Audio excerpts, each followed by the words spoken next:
I unwrapped the small one first, and lo and behold, she got me a bottle of her favourite perfume. What is going on, everyone? Welcome back to the channel. I am your average Redditor, and today we're going to be looking at r/EntitledParents. Your scar makes you a danger to children. I was in a terrible accident a few years ago, other driver at fault. A long litany of BS ensued. Even though I have a history of dramatic and effective volunteer work at my kids' school, I'm not from here and therefore can't be trusted, so a bunch of controversy ensued. Basically, my husband was approached a few times by parents who didn't want me wearing orthopedic braces from my injuries because it scared their kids. Didn't want me limping because it was depressing to see, etc. After my resulting spinal surgery, my kids were getting so much trash about my spinal brace, had I taken it off I'd have died, that I wound up being formally asked not to show my face on school grounds till I was out of it. This year I'm out of the spinal brace, but I have a giant scar on my neck. You have to get clearance from the cops to be on my kids' school campus, which I got. You go in, either your license is scanned and you get a sticker badge, or they know your face and give you your formal printed badge. There was no formal printed badge made for me this year for some reason, so I turned in my sticker badge after a meeting one day, and the school police officer and some parents immediately walked in. Front desk sub, whom I'd never talked to, but one in the crowd who'd pearl clutch and give me stink eye. We've talked about this. You need police clearance to be on school grounds around these children. I have clearance through the police. Let me pull up the email. Yours is expired. You have to get it every year. I did. You did not. I wound up being detained by the officer and late to work, who, after my name was smeared, determined that I did have clearance. Also, that FDS would have known that if she was scaling my license to get in. She wouldn't have been able to print me a badge. After comments on my neck, I was allowed to go to the office. I filed a complaint with the district and had a formal badge printed the next day. This is so harsh. Just because this woman has scars and physical limitations, she's not allowed into her kid's school. That's crazy. EM accuses us of making her child gay. Okay, so this story takes place about a year ago. I was still 17. EM entitled mum, around her 30s, B brother, 19 at the time, and me, 17. I'm a boy, by the way. So we were at a weekend in the centre of a pretty big city in the south of France. It was almost evening, like around 6 PM. Me and my brother sat on a bench with food that we just bought, and since it was a bit late, I was tired. We're pretty close brothers, so I just ate my food, leaning my head on his shoulder while he looked at things on his phone, eating his food. That's when a woman, EM, came to us, holding hands with a child that is around 3 or 4 years old. EM: Excuse me, can you please stop doing that in front of my child? I was confused. I'm eating food with my bro, what's the problem? I sat normally, looking at that woman in a confused way. Do what? Eating food? Then my brother whispered, in Korean since he's fluent in it, and me too, kinda, so that EM would not understand. She thinks we're gay, idiot. And then I understood. Yeah, I was tired and didn't think of homophobic parents that would come to us, but I was surprised. This is my brother, not my boyfriend. Excuse me, but we're not gay. And then she fakely laughed. Really? Then why are you leaning your head on his shoulder? You're exposing my son to homosexuality. My bro was already annoyed. He looked her straight in the eyes. And so what? She scoffed. If he sees you, that's gonna make him gay. You're aware that being gay is bad. This EM was tiring me even more, while my brother was annoyed as anything. Being gay isn't contagious, and we're not even gay. Then she started screaming. Stop lying, I saw you. If you wanna flirt, do it where nobody can see you. I sighed. I thought that it would never end if she still thought that we were a couple. Mom,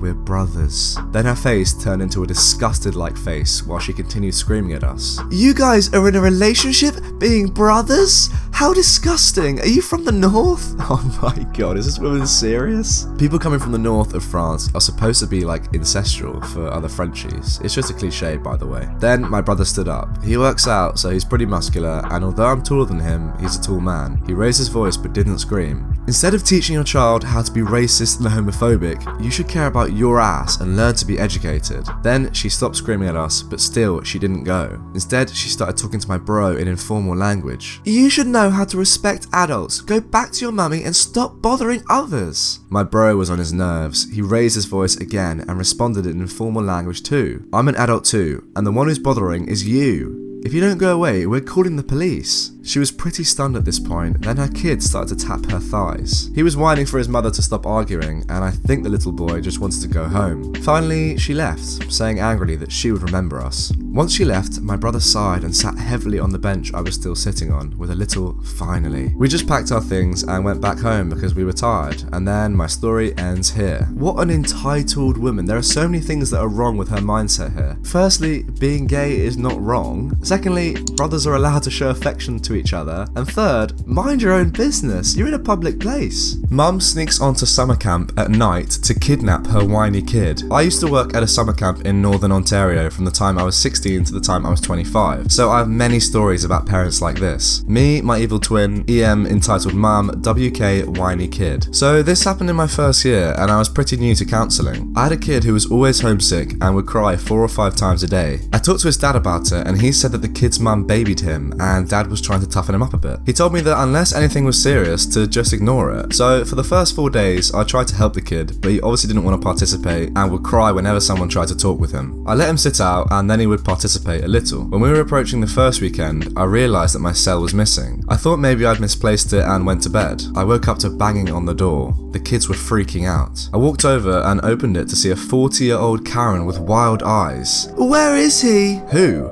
Where is my son? Miss, we have a very strict policy. You can't be here right. At that point, she tried to push past me. I grabbed onto either side of the door. Mummy, he's the one who's bullying me. I turned my head just enough to see the little idiot with my phone. Let me through, you POS. At this point, she's pushing with the force of 1,000 EMs. That's pretty strong. I let go of the door and two-handed shove her. She toppled over and I slammed the cabin door, locking it. I grabbed my phone from the little brat and called my camp director. She told me that she would call the father and the police. We made it very clear to the parents that it's trespassing to come to the camp at night. WK is crying and screaming for his mum. EM is slamming against the door using her "can I speak to the manager" strength. She's screaming about me being a paedophile and how I'm raping her child. I hear her going to the other cabins trying to get in, but thankfully all the staff have been informed to lock the doors. Finally, I hear cars pull up, but then I hear more slamming. She broke through the door with a baseball bat. I felt like I was in The Shining. All of the kids are screaming while the little brat is smiling and yelling for his mum. I pushed all the kids into the bathroom and told them to lock the door behind them. I grabbed a broom, waiting to do battle with this evil being, but just as she was getting the door open, 2 police officers tackled her to the ground outside. Her face was purple and she looked a lot like Grimace. My baby! No, let me see him! The cops dragged her away. I was later informed that the father and mother had divorced. They had shared custody, but the mother was mentally unbalanced. She was later admitted to the mental hospital. The kid isn't much of a brat anymore as dad has full custody.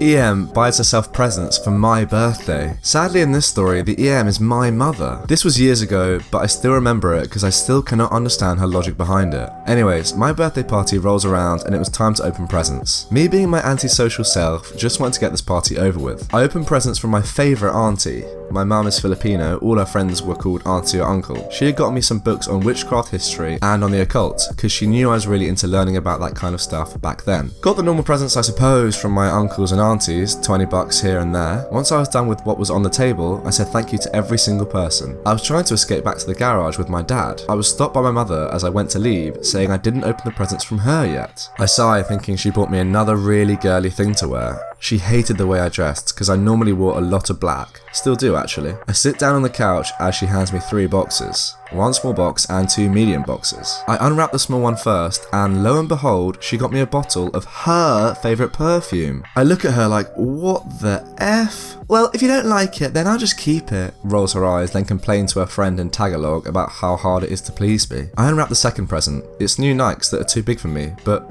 oh wait, what's this? Well, wouldn't you know, they're my mother's size. I just sigh and hand them over to her without a word. She then starts loudly saying, I've been meaning to get new gym shoes. To the whole room. My best friend looks at me and just rolls her eyes because she knows how my mother is. I open the last present. This one was actually really nice. It was a brand new Discman. Yes, I'm old. It was really nice. It had a strap for your hand to slide into so you could walk with it comfortably. I said, cool, thanks mum. She looked annoyed. Pretty sure she bought this hoping I wouldn't want it like the rest. Joke's on you woman, because I used that thing the rest of freshman year and all sophomore year on the bus. I start to walk away with my Discman in hand when she gets up and tells me she's using it tomorrow at the gym, so to put it in her and my dad's room. Sorry mother, but I already gave you back your things, but this is mine. Thank you for buying yourself presents and pretending they were for me. I walk to the garage with my friend laughing quietly. Tell my dad all about mother's attempt at presents. He just sighs and hands me a beer. I was 16, so he wasn't handing a 9-year-old a beer, so don't freak out. My mother then comes outside yelling at me about how could I embarrass her like that in front of her friends. She just yells, stomps her foot, then looks to my dad for help. But my awesome dad says, you bought yourself presents for a 16th 18th birthday. Did you think she would be happy about it? She has a right to be upset. You really don't have a leg to stand on here. She just half then stomped back into the house. I spent the rest of the party with my dad and my friend in the garage. Well, at least you have one awesome parent. Your dad sounds awesome, although your mum sounds horrific. I really hope you've managed to move out by this point. EM and her daughter ruined the trip I've been planning for 20 years. Guys, I was thinking about how lucky I am that I've never really had any EPs to deal with, and then boom,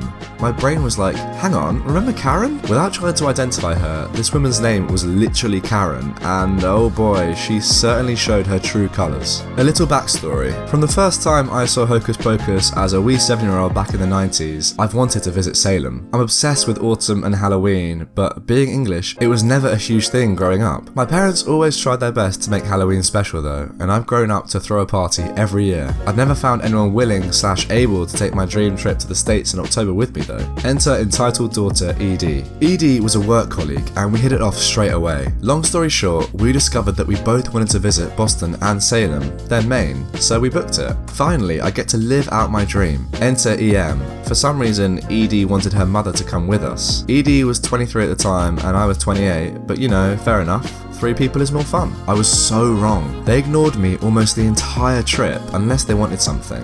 I have severe OCD. Being given the cold shoulder makes me think I've done something terrible, or that I'm too annoying, or that everyone hates me. They immediately took the 2 king-size beds at our Boston Airbnb, leaving me with a fold-out camp bed, and poured huge scorn on everything I suggested we do. Ghost tours, learning the history of the places we were in, visiting cool places, in favour of spending hours in Victoria's Secret. Yeah, VS is cool and all, but we're in another country with a super cool history. The worst part came when we arrived in Salem, my all-time #1 destination. ED started a conversation about my OCD and the fact that I used to self-harm years ago. Why? Why start that conversation? Yeah, exactly. And EM looked me in the eye and said, I don't sympathise with you. I don't believe in mental illness. It's just people whining. Because I couldn't punch her, I walked off to have a bit of a cry. I pretty much left them to their own devices after that. I felt safe enough on my own in Salem, and all the people were so nice when I blathered on about how I'd wanted to visit for 20 years. Gave me a lot of discounts, which is something I never expected as a Brit. I even got a tattoo to commemorate the trip. The rest of the holiday was extremely strange and I was so glad to come home. They ruined it for me. I would love to go again without them. Needless to say, ED and I are no longer friends. This is such a shame. One entitled mum has ruined this guy's 20-year-old dream. These entitled parents just don't understand how their level of entitledness affects other people. Anyway, that is the end of another episode of r/entitled parents. I hope you all enjoyed. If you did, like, share and subscribe for more Reddit content from me.